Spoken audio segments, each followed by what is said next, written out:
Hi, I'm Aqua with WTI. Do you love wearing heels, but your feet hurt so bad afterwards? Well, I have found the perfect solution for you.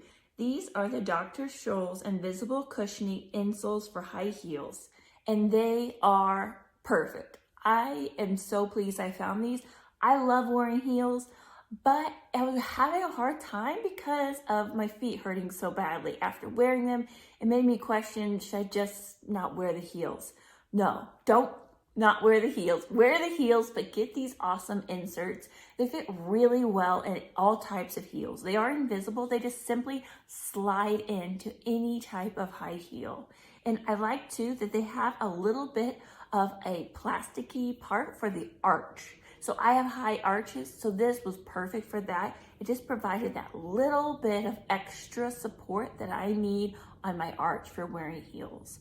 I like that it doesn't go all the way down to the toes, so you don't have to worry about being too tight or too overcrowded by the toes. It just stops 3/4 a little bit after your arch. And that's my point of view.